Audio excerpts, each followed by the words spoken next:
네, 이번 시간 뉴욕과 서울입니다. 미국 증시와 국내 증시를 관통하는 투자 인사이트 찾아보도록 하겠습니다. 월요일 아침 인사이트를 주실 YG경제연구소 차영규 소장 소개해 드릴게요. 어서 오세요. 안녕하십니까?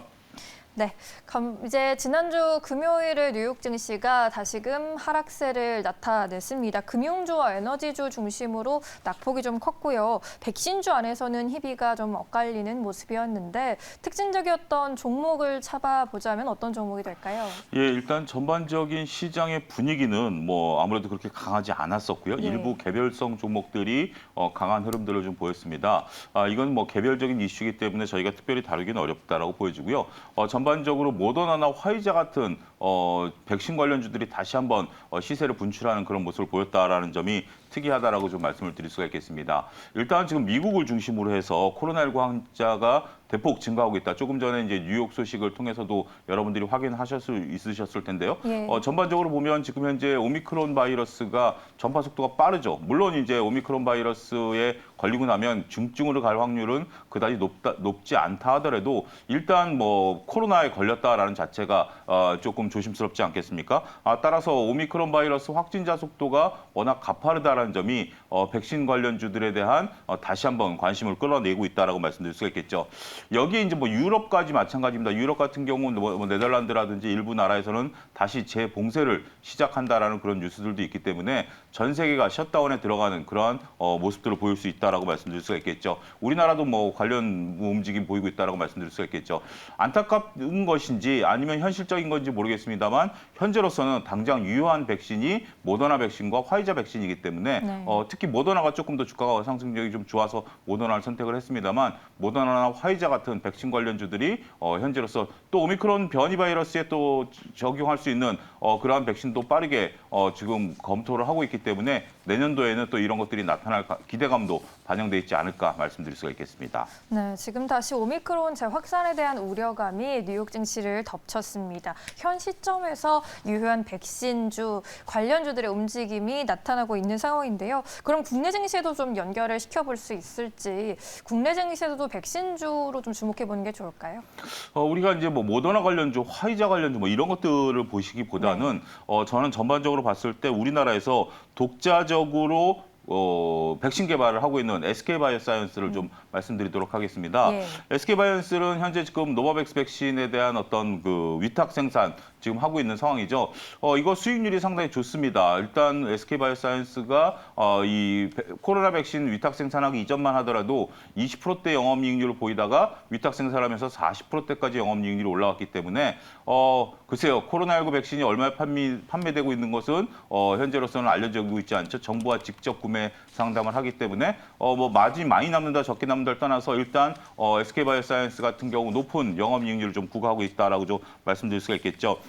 일단 여기에 덧붙여서 내년도 된다라면 우리나라 자체 백신이라든지 경경 치료제라든지 이런 것들을 현재 SK바이오사이언스가 동시에 개발 준비 중에 있습니다. 개발 중에 있습니다. 따라서 지금 이런 것들이 내년도에는 가시적인 성과가 나타날 가능성이 있고요. 현재 지금 어떠한 정부가 들어서든지 새 정부가 들어서든지 간에 국내에서 개발된 백신에 대해서 국내에서 사용하겠다라는 것을 이미 밝혀놓은 상황에 대한 기조는 변하지 않을 것으로 보여집니다. 따라서 SK바이오사이언스가 백신을 개발하던 더 나아가서 게임 체인저가 될 치료제를 개발하던 국내에서는 충분히 사용이 가능할 것으로 보여지고요. 더군다나 이 백신이 아스트라제네카급의 백신 를 만들어내려고 지금 하고 있는 부분들이기 때문에 글로벌 시장에 있어서의 장악력도 무시 못한다라고 말씀드릴 수가 있겠죠. SK바이오사이언스 최근에 주가 움직임이 또 이렇게 좋은 견조한 이유 중에 하나는 SK바이오사이언스가 신약 개발에 대한 경험이 풍부하다라는 거죠. 이것은 다른 제약사들, 물론 일동제약이라든지 다른 제약사들 같은 경우도 현재 지금 코로나19 치료제라든지 백신들을 만들어내고는 있습니다만 글쎄요, 일단 가장 가시적인 성과 그리고 범용적으로 사용할 수 있는 백신이라든지 치료제 같은 경우는 SK바이오사이언스가 현재로서는 가장 비교 우위를 나타내고 있는 것이 아니겠는가 그렇게 좀 말씀드릴 수가 있겠습니다. 네, 이제 뉴욕 증시에서 선방해주고 있는 모더나와 매칭시킬 수 있는 SK 바이오사이언스 살펴보셨는데 SK 바이오사이언스 그렇다면 가격 전략 어떻게 세워보는 게 좋을까요? 현재 가격대에서 추가적인 지금 현재 뭐 그동안 시세 조정을 많이 받다가 다시 한번 움직이고 있는 것이기 때문에 네. 직전 고점인 30만 원까지 목표 주가를 좀 설정해야 될 것으로 보여지고요.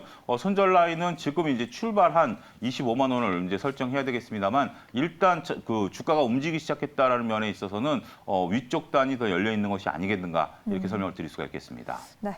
SK 바이오사이언스 목표가 30만 원, 손절가 25만 원으로 대응해보자라는 의견이었습니다. 마지막으로 이제 좀 우리 시장 전망도 좀 여쭤보도록 할게요. 지난주에 이제 FOMC 불확실성은 어느 정도 해소가 되어 있는데 이번 주에는 또 크리스마스가 있는 주입니다. 행복한 한 주가 되어야 할 텐데 주말 사이 뉴욕 증시는 좀 빠졌고요. 이번 주 시장은 어떻게 전망해 볼 수 있을까요? 글쎄요. 정말 뭐 행복한 한 주가 돼야 되는데 그럴 가능성이 솔직히 말씀드리면 크지 않다라는 점을 냉정하게 말씀드려야 될 것 같습니다. 예. 일단 이번 주에 특별한 이슈는 없습니다. 특별한 이슈가 없고 뉴욕 증시 같은 경우 24일 날 금요일 날 휴장에 들어가죠. 크리스마스 이브에. 네. 근데 이제 우리나라 증시 같은 경우는 뭐 아무래도 코로나19 재확산에 대한 어떤 셧다운에 대한 어떤 불안감 그리고 미국이 금리를 올리게 된다라면 글로벌 각국들이 금리 인상을 동시다발적으로 경쟁시키면서 해야 된다라는 불안감 이런 것들이 신흥국 시장의 대주주로서의 입장에서 본다면 좀 불안감이 좀 있죠. 우리가 이제 뉴욕 증시가 안정세를 찾았다, 그러니까 서로 찾는다 하더라도 뉴욕과 우리나라는 입장이 다릅니다. 거기는 자금을 이제 그 옥죄일 정도로 경기가 좋아지고 있고 네. 마음대로 자금을 옥죄일 수 있습니다만 미국이 금리를 인상하게 된다면 신흥국들은 서둘러서 금리 인상을 따라서 어쩔 수 없이 우리나라 경기 상황과 상관없이 해야 된다라는 입장에서 보면 내년도에는 안전자산 선호 현상이 더 커질 수 있다라고 보여지고요. 그렇게 된다면 증시에서는 조심스러운 행보가 나타날 가능성이 높기 때문에 그러한 것들이 반영되고 있는 현재 주식시장에서 입장에서 본다라면 적극적인 매매보다는 소극적인 매매가 훨씬 더 좋을 수 있다. 이렇게 설명을 드릴 수가 있겠습니다. 네, 잘 알겠습니다. 오늘 시장 전망까지 지금까지 차영주 YG경제연구소 소장께서 고생해 주셨습니다. 오늘도 고맙습니다. 감사합니다.